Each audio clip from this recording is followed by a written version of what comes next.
Mas antes de falarmos sobre isso, a gente tem que falar sobre a topologia no plano complexo. E aqui eu te convido, se você está curtindo essa nossa aula, se ela está te ajudando, a se inscrever no nosso canal, se você não é inscrito.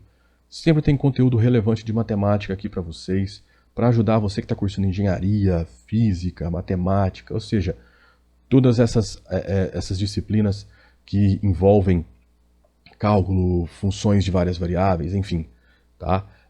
Para ajudar vocês. Então, eu convido você a se inscrever no nosso canal, curtir essa aula e compartilhar com seus colegas aí, se você acha que ela está funcionando. Então, agora, a gente vai considerar algumas importantes regiões e curvas no plano complexo e suas representações através de equações e inequações. O termo conjunto de pontos no plano complexo significa que tomaremos uma coleção finita ou infinita de números complexos. Agora, vamos estabelecer conceitos topológicos para esses conjuntos de pontos. O que seriam conceitos topológicos? Vamos pensar aqui, né, para o conjunto dos números reais, tudo bem? Lá você tem noções, por exemplo, de intervalos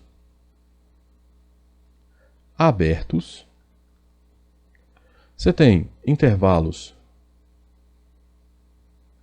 fechados, né? Você tem fronteira. O que seria a fronteira? A fronteira seriam os pontos que fecham os seus intervalos, tá bom? Você tem lá o módulo que te ajuda a delimitar alguns intervalos, né? Ou seja, em torno de um ponto. Então, quando você tem, por exemplo, x menos x0 módulo menor que epsilon, por exemplo, isso significa que o x está entre x0 mais epsilon e x0 menos epsilon, tá? Ou seja, isso determina um intervalo em torno de epsilon. Desculpa, em torno de x0. Então significa que em torno de x0 você tem um intervalo com uma distância epsilon. Então aqui estaria o x0 mais epsilon.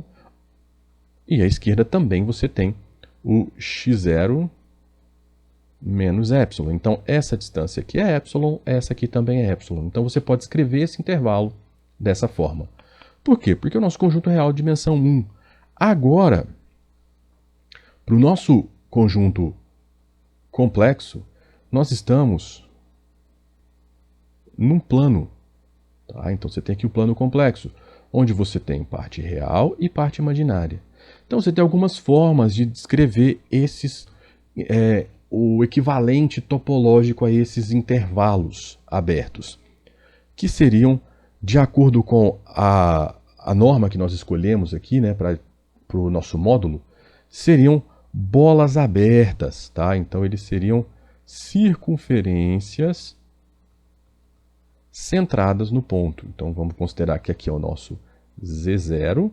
Agora, essa distânciazinha epsilon, ela é um raio, tá?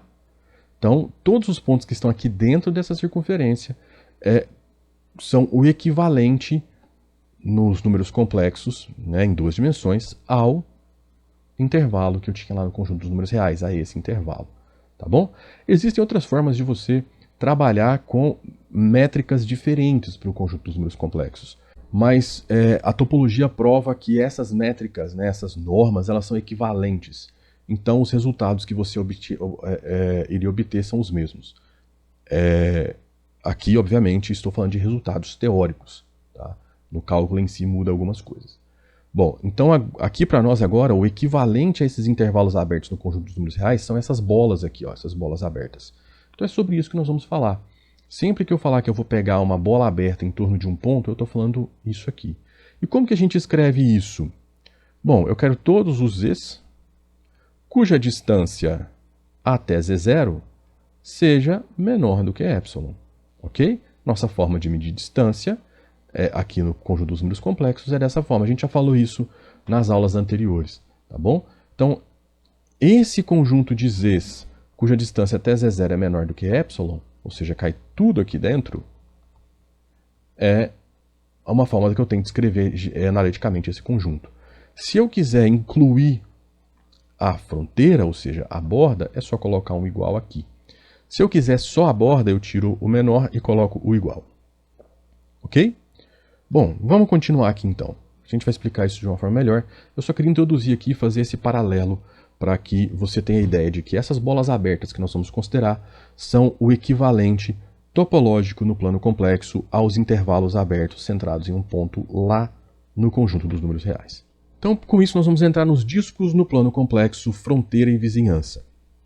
Lembrando que a distância entre dois números complexos, z e a, no plano de Argand, pode ser dado pela norma de z menos a. Tá? Então, a gente tem que lembrar disso.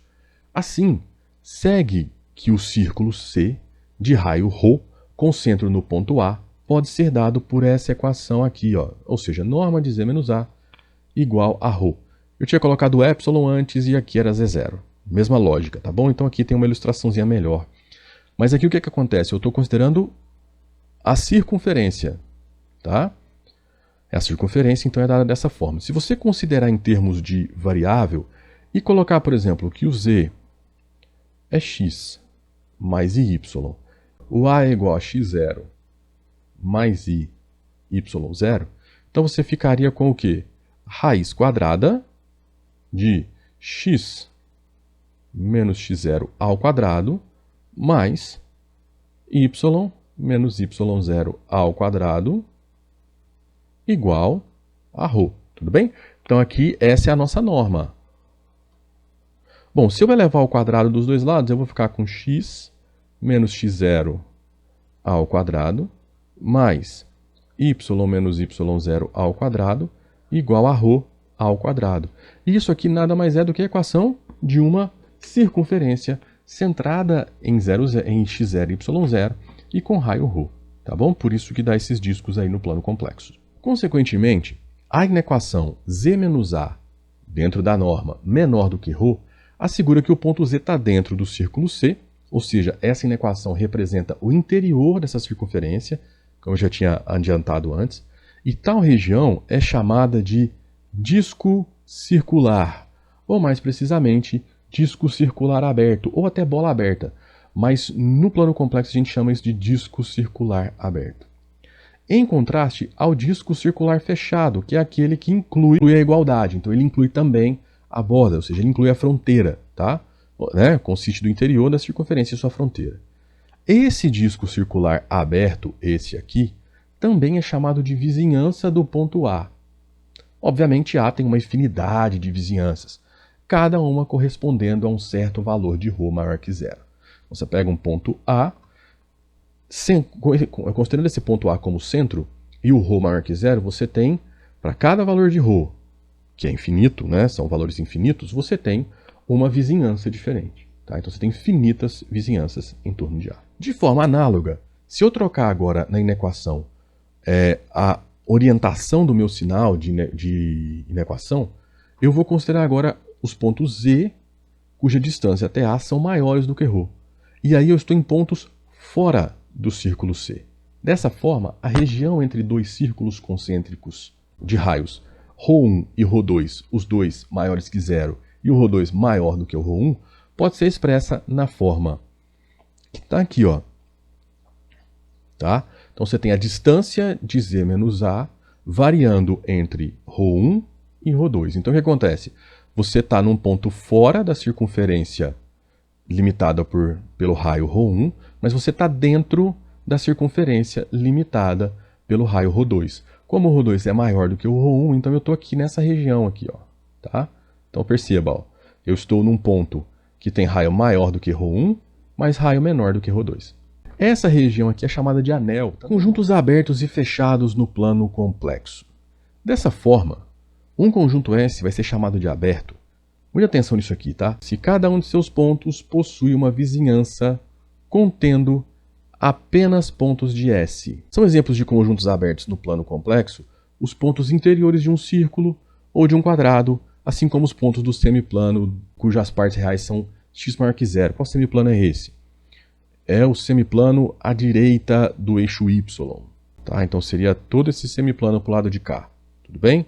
Perceba que ele é aberto por quê? Porque aqui teria que ser tracejado, então ele não tem fronteira. Tá? Geralmente, a forma mais simples de você falar sobre conjuntos abertos no plano é pensar o seguinte: a fronteira deles é tracejada, você não tem os pontos da fronteira, tá bom?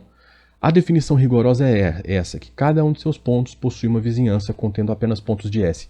Possui uma.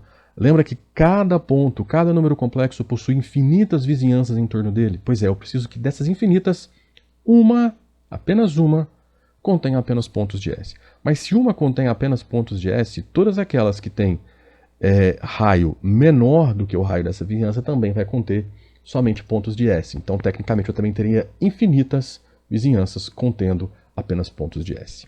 Tá? Um ponto de fronteira de um conjunto S é um ponto onde todas as vizinhanças possuem pontos que pertencem e pontos que não pertencem ao conjunto. Tá bom? Um conjunto é chamado de limitado se todos os seus pontos podem ser colocados dentro de uma bola aberta de raio suficientemente grande. O que é raio suficientemente grande? É um raio que pode ser tão grande quanto você queira, desde que inclua todos os pontos do conjunto que você quer mostrar que é limitado. São exemplos de conjuntos limitados os pontos de um quadrado no plano, ou os pontos de uma bola aberta, bola fechada no plano, enquanto os pontos do semiplano que a gente desenhou antes, o semiplano dos números complexos, cuja parte real é maior que zero, ele é ilimitado. Mas se você gostou dessa nossa aula, eu peço que você apoie o nosso projeto. Como? Curtindo a aula, compartilhando com seus colegas e, o mais importante, inscreva-se no nosso canal.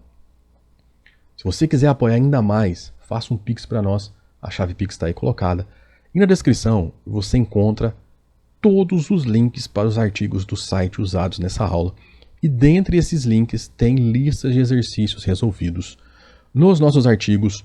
Tudo que foi deixado aqui como exercício para vocês nessa aula está resolvido em detalhes. Está tudo resolvido em detalhes lá para vocês. Tanto a parte inicial quanto a parte das funções complexas. Tá tudo bem colocado aí para vocês. Além das dicas de livros que vão ajudar vocês a estudar essas funções complexas analíticas. Tá bom? Então era isso. Até a próxima. Abraços.